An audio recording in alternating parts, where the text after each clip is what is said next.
Assalamualaikum warahmatullahi wabarakatuh. Halo anak hebat. Hari ini kalian akan belajar ditemani oleh Ibu Julia Sapitria.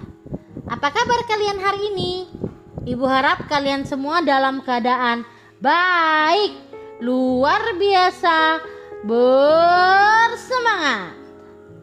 Hari ini Ibu ingin mengajak kalian untuk belajar tentang sifat fisika dan sifat kimia serta perubahannya.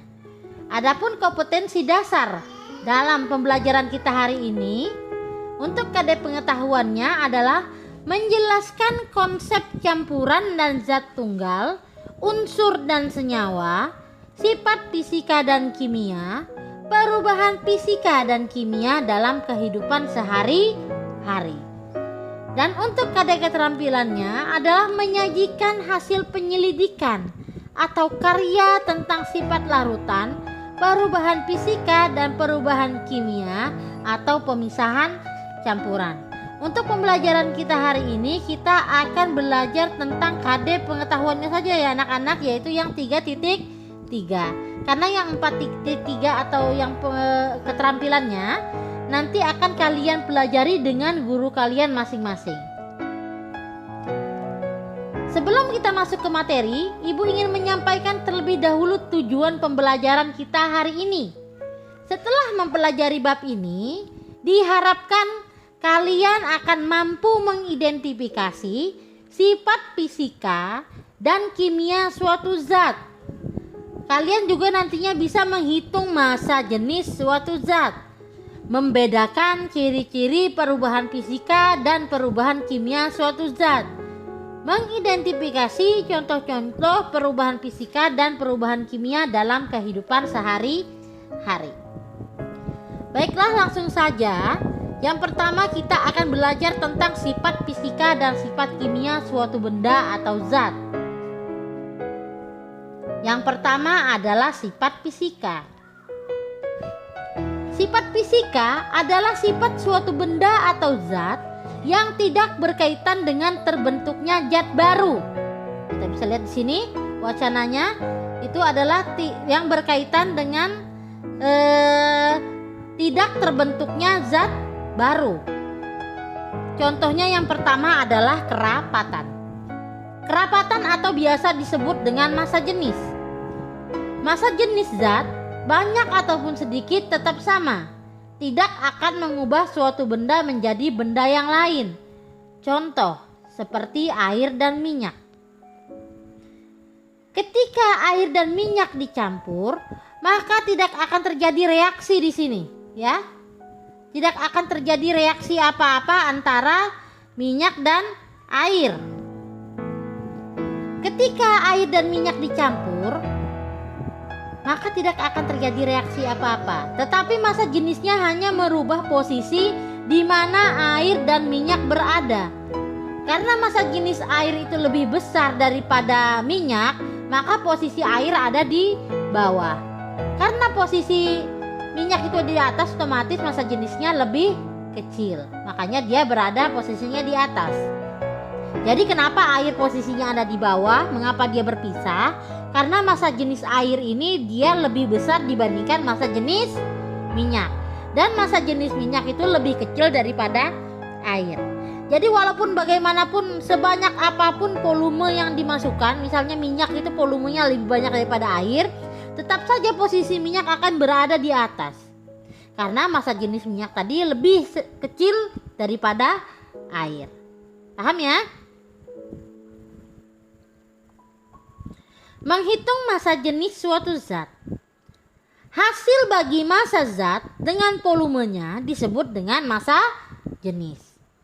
Misalnya untuk menghitung massa jenis suatu zat, massa jenis dapat dihitung dengan menggunakan rumus sebagai berikut. Rho sama dengan M per V.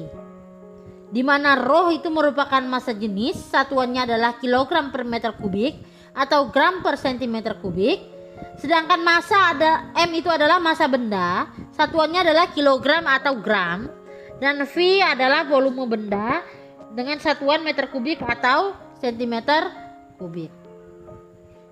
Untuk menambah pengetahuan kalian tentang menghitung massa jenis suatu zat, maka di sini Ibu sajikan contoh soal. Contoh soal nomor 1. Sebuah benda bermassa 300 gram memiliki volume 400 cm3. Tentukan massa jenis zat, nyatakan dalam kilogram per meter kubik. Dari data soal, maka kita ketahui masanya adalah 300 gram dan volume benda adalah 400 gram.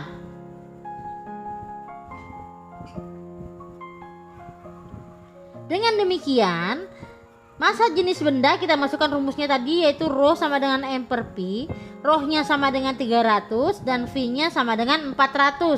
300 dibagi 400 sama dengan 0,75 gram per centimeter kubik. Karena tadi kita disuruh merubah dari gram per centimeter kubik, kita rubah ke kilogram per meter kubik, maka 0,75 kita kalikan 1000. 0,75 dikali 1000 sama dengan 750 kg per meter kubik. Mudah ya? Sangat mudah pastinya. Contoh soal nomor 2. Diketahui sebuah kubus yang memiliki sisi sebesar 5 cm dan jika diketahui massa kubus 250 gram, berapakah nilai massa jenis kubus tersebut? Dari soal bisa diperoleh data massanya sama dengan 250 gram, sisinya sama dengan 5 cm. Untuk mencari volume kubus, kita masukkan saja rumusnya langsung. Sisi dikali sisi dikali sisi. Sisinya tadi berapa? 5. Masukkan 5 dikali 5 dikali 5 sama dengan 125 cm kubik. Masukkan rumusnya. Rho sama dengan M per P. Masanya tadi 250. Kemudian volumenya atau V-nya sama dengan 125. 250 dibagi 125 sama dengan 2 gram per centimeter kubik. Jadi massa jenis kubus adalah 2 gram per centimeter kubik. Bagaimana? Mudah kan? Pasti mudah, kalian pasti bisa. Kemudian sifat fisika yang kedua adalah berat jenis. Berat jenis hampir sama dengan massa jenis, hanya berat jenis ini dipengaruhi oleh gaya gravitasi ya. Sifat fisika yang ketiga adalah kelarutan. Kelarutan di sini maksudnya adalah mudah atau tidaknya suatu zat atau benda tersebut untuk larut. Jika kelarutannya besar, maka dia akan mudah larut. Jika kelarutannya kecil, maka dia juga akan sukar untuk larut. Kelarutan dipengaruhi oleh beberapa macam faktor. Yang pertama adalah jenis zat. Jenis zat ini sangat berpengaruh ya. Ada zat yang mudah larut dan ada zat yang susah larut. Contoh zat yang mudah larut itu seperti gula dan garam. Ketika kita masukkan ke air, kita aduk, maka dia mudah larut dan menyatu dengan air. Untuk zat yang susah larut itu contohnya adalah pasir. Biar kita aduk-aduk di dalam gelas, pasir akan sukar untuk larut. Kemudian faktor yang kedua adalah suhu. Semakin panas maka akan semakin mudah larut. Contoh, ketika kita membuat teh panas dan mencampurnya dengan gula, maka gula pada teh akan mudah larut ketika kita menggunakan air yang suhunya panas dibandingkan ketika kita membuat teh dengan menggunakan air dingin. Kalau kalian tidak percaya, nanti pulang kalian bisa tes langsung di rumah kalian masing-masing ya.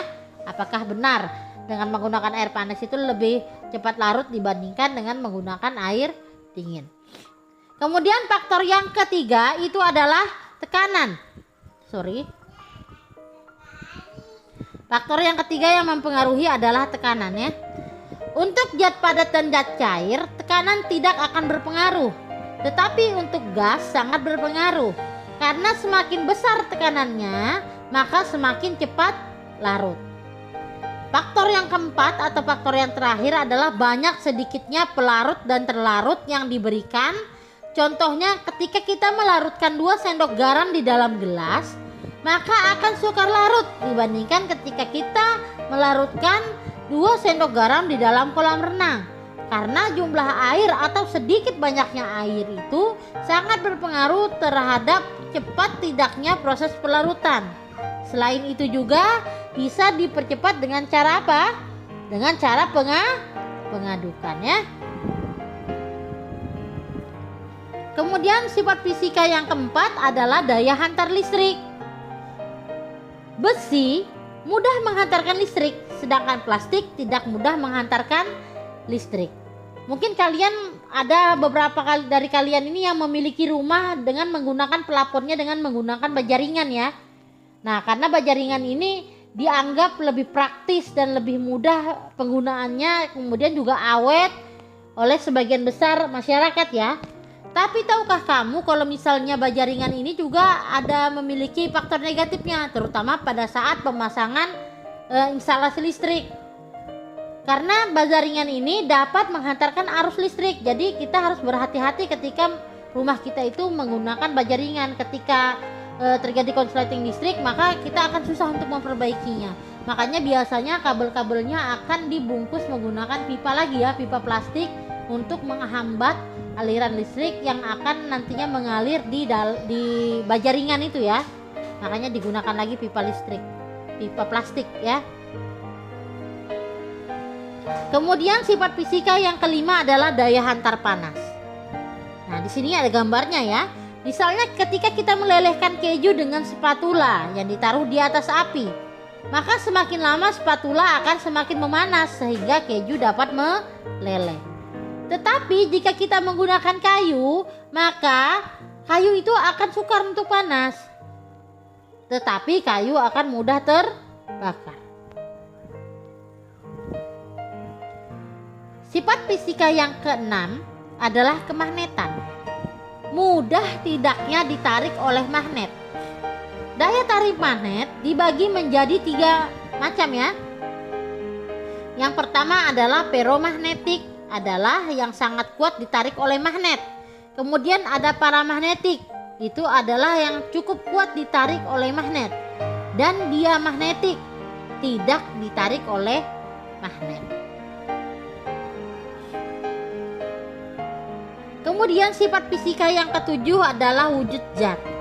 Kalian pasti sudah tahu kan, wujud zat itu terbagi menjadi 3 ya. Ada yang padat, ada yang cair, dan ada yang gas. Yang ternyata padat, cair, dan gas itu adalah benda yang sama, hanya wujudnya saja yang berbeda. Ada juga yang namanya fase plasma, fase di mana gas tersebut terurai menjadi ion positif dan negatif pada suhu yang tinggi, contohnya kilat. Hampir sama saja dengan gas, tapi fase plasma ini menghasilkan aliran listrik. Tapi listriknya yang bersifat sementara ya, tidak terus menerus. Kemudian yang ke-8 adalah titik didih. Berhubungan dengan perubahan suhu dari wujud cair menjadi gas. Tetapi titik didih tidak merubah air menjadi benda lain atau zat lain. Dia hanya merubah wujudnya saja dari cair ke gas, sementara zatnya tetap air. Sifat fisika yang ke-9 itu adalah titik leleh. Itu adalah berhubungan dengan suhu yang berubah dari wujud padat menjadi cair. Kita bisa lihat di sini ada gambar batu es yang didiamkan. Nah, pada saat proses titik leleh ini, dia tidak merubah zat penyusunnya, hanya wujudnya saja yang berubah. Ketika dia padat, dia berbentuk es batu. Ketika dia mencair, wujudnya berubah menjadi air. Sifat fisika yang ke-10 adalah titik beku. Di situ bisa kita lihat, di situ ada tetesan air garam. Kemudian air garam tersebut terkena panas, kemudian menguap sehingga berubah menjadi kristal garam, ya. Kalau tadi kita sudah belajar tentang sifat fisika, sekarang kita masuk ke sifat kimia. Sifat kimia adalah sifat suatu benda yang berkaitan dengan terbentuknya zat baru. Kalau sifat kimia tadi yang berkaitan dengan tidak terjadinya pembentukan zat baru. Lain dengan kimia. Kalau kimia dia terjadi pembentukan zat baru di sini ya. Contoh sifat kimia yang pertama adalah kestabilan. Setiap molekul memiliki ikatan antar setiap atom penyusunnya. Ada yang lemah dan ada yang kuat. Jika lemah, maka ikatannya juga akan lemah. Maka zatnya juga otomatis akan tidak stabil. Contohnya yang tidak stabil itu adalah asam karbonat. Kemudian ada juga contoh yang stabil, contohnya yang stabil dan kuat itu adalah plastik. Itu cukup kuat dan stabil, bisa menahan bentuknya. Sifat kimia yang kedua adalah daya ionisasi. Mudah atau tidaknya suatu zat mengion pada suatu pelarut. Nah, ini nanti ketika kalian belajar tentang asam basa, kalian akan menemukan ada asam kuat dan asam lemah. Kalau asam kuat itu bisa terurai seluruhnya di dalam air, sehingga menghasilkan ion H+ yang banyak. Kalau asam lemah atau basa lemah itu terurai sebagian. Nah, terurai sebagian itulah yang disebut dengan daya ionisasi. Kalau dia terurai sempurna, maka daya ionisasinya besar. Jika dia hanya terurai sebagian, maka daya ionisasinya akan kecil. Paham ya? Sifat kimia yang ketiga itu adalah keterbakaran atau reaksi dengan oksigen, berkaitan dengan mudah atau tidaknya suatu zat untuk terbakar. Jadi ketika suatu zat terbakar, contohnya roti kita bakar, maka dia tidak akan menjadi roti lagi kan. Nah, kemudian contoh lain seperti kalian lihat di layar itu adalah kayu atau pembakaran hutan ya, kayu yang terbakar. Ketika kayu terbakar maka dia akan berubah menjadi arang, akan berubah menjadi abu. Kemudian zatnya sudah berubah dan tidak bisa lagi kembali seperti semula kan. Jadi kalau misalnya awalnya kan dia kayu nih, zatnya kayu, ketika dia terbakar dia berubah menjadi arang, dia berubah menjadi abu, dia tidak bisa lagi kembali menjadi kayu, sehingga di situ terjadi namanya perubahan zat. Nah, perubahan zat inilah yang disebut dengan perubahan kimia. Contoh lain deh, misalnya adalah bensin. Kalau misalnya bensin kita pakai, dia kan menguap ya. Ketika menguap maka dia tidak bisa lagi kembali menjadi bensin, maka akan terbentuk zat baru. Kemudian yang keempat, sifat kimia yang keempat adalah kereaktifan, berkaitan dengan kecepatan suatu zat kimia untuk mengadakan reaksi kimia. Nah, kalau kereaktifan ini contohnya natrium. Jadi, natrium yang sangat reaktif dengan air. Jadi kalau misalnya kita punya natrium terlempar ke air, itu bisa menghasilkan ledakan karena dia sangat reaktif, sangat cepat bereaksi. Kemudian ada beberapa faktor yang dapat mempengaruhi kereaktifan suatu benda atau zat. Yang pertama adalah jenis zat, kemudian yang kedua adalah jumlah zat yang dilarutkan. Semakin banyak maka akan semakin cepat proses kereaktifannya. Kemudian faktor yang mempengaruhi yang ketiga adalah suhu. Semakin tinggi maka akan semakin cepat. Kemudian yang keempat adalah luas permukaan. Semakin luas, semakin cepat diperluas dengan cara menghaluskan. Contoh, gula batu dengan gula pasir biasanya yang lebih mudah larut yaitu gula pasir daripada si gula batu. Karena butirannya lebih kecil sehingga memudahkan gula untuk terkena air itu semakin banyak.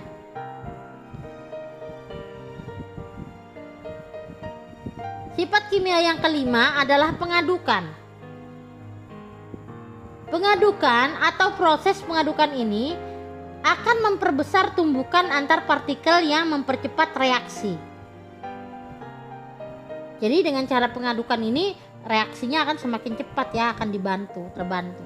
Kemudian sifat kimia yang keenam atau yang terakhir itu adalah katalis.